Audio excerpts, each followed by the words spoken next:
Titan here, back to do another video review. This time I'm going to be reviewing Transformers Combiner Wars Silverbolt. Oh, doesn't this look nice? When I heard they were going to do combiners yet again, after the debacle that was Fall of Cybertron Bruticus, I was a little wary. Then when I saw it, I thought, well, at least individually these figures are going to look pretty good. When I finally started to see how they were going to Jet Soul combine, I had some hope. This is, yes, again, Silverbolt in his is it the Concorde jet? I'm not sure which one it is now. I do know it was an ill-fated one. Whatever the company that made it, I think went belly up basically. But the design is still very cool. Obviously, it's much like G1. You slice off that bit of robot bit, and it's the actual jet. It's nearly impossible to fit. Unless you had this in leader class, I very well doubt you could fit Silverbolt into a jet like this. But, you know what? It's like G1. At this point, it's just easier to do it this way than trying to find a way to squeeze it all into the figure. Although I do rather enjoy the three-pronged tail, or the three-tipped tail here. That's pretty cool. My only complaint mostly isn't, I understand the soft nose tip up here, and this is very thick, soft rubbery plastic, so this isn't going to bend easily if it gets pressed up against something by accident. My problem is this little tail, I understand if they had to round it off, I wouldn't have had an issue, but I don't understand why they just went with that. That's stupid. That's going to break off so easily. He also comes with the Superion Blaster, which is somewhat of a pain to get off all in one piece. This does separate. He also does have, if I can get it out, landing gear. And the Superion Blaster, yeah, you might be able to tell, that little round bit right there also acts as landing gear, so it doesn't roll, but it's there. Now, the transform is fairly obvious. You want to put that there, flip the wings back, move the hands forward. Of course, they don't even, that's the one thing I got to give the, I guess the Ultra class from Legends, or the Universe 2.0, they at least tried to hide the hands. Here, they don't even fold away.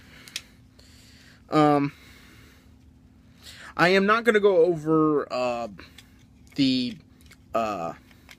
combine mode torso till I get most of the aerial bots.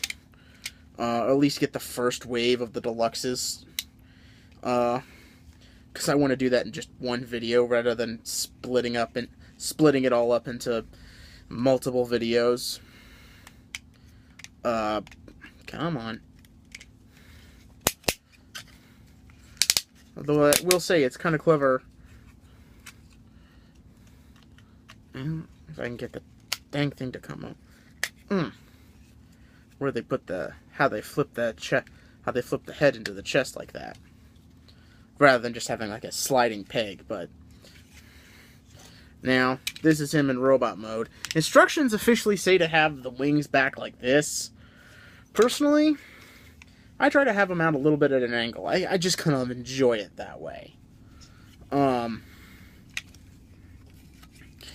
If I'd have to complain about one thing in robot mode, I think it's the knees.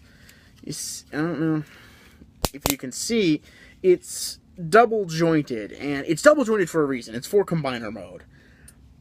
But I really wish one of them had an indent to lock it in place, because these things bend in weird ways, and it's just a little bit annoying. But other than that, the head though, the head is fantastic. Very G1. Very, very G1. I do enjoy the head. You can take his gun, you can split it into two, you can fit the back end on, I guess, is some kind of small shield. This kind of wishes the swivel wasn't in here, but there was a swivel here and some kind of swivel inside the arm, because it would make actually making this look like a shield a lot easier. Now, he also could carry the gun, but given its size, I'd rather he use the port on his side and just kind of Megatron it up, because it just helps due to the barrel's just overwhelming size. Now, I don't think I've ever talked about Silverbolt before. Silverbolt is leader of the Jet-Sol Combining Team Aerial Bots. For those who don't know, Jet-Sol Combining is basically the capabilities of 5 or 6 Transformers uniting together as one robot. In this case, Silverbolt plus the 4 other aerial bots will combine into Superion.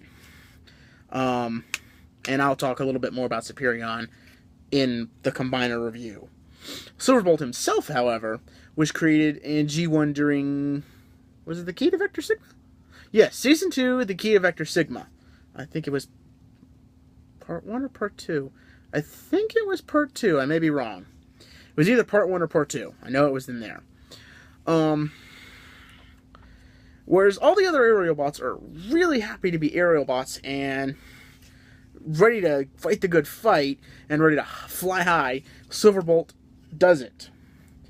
Lo and behold, Vector Sigma, a device which imbues personalities onto Transformers, gave a Transformer who should be a high-flying, whose vehicle mode allows him to fly in the upper atmosphere, a fear of heights. Okay. Yes, he's deathly afraid of heights. Because of this, Optimus Prime actually puts him in charge of the aerial bots, and when he asks why, it says it gives you something else to worry about, which is kind of smart. And so he pretty much takes charge and is essentially the core torso of Superion.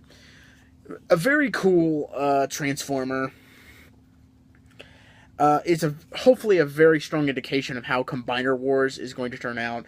And so far as I've seen from video reviews and what I have now, which are the 2 Voyagers for Wave 1, this is going to be a very awesome year of Transformers, but a very expensive one. Oh boy. But, other than that, this is an awesome figure. I definitely recommend picking this guy up if you're a fan of Superion or Silverbolt. So until next time, this is Titan Zed saying, I'll see ya when I see ya.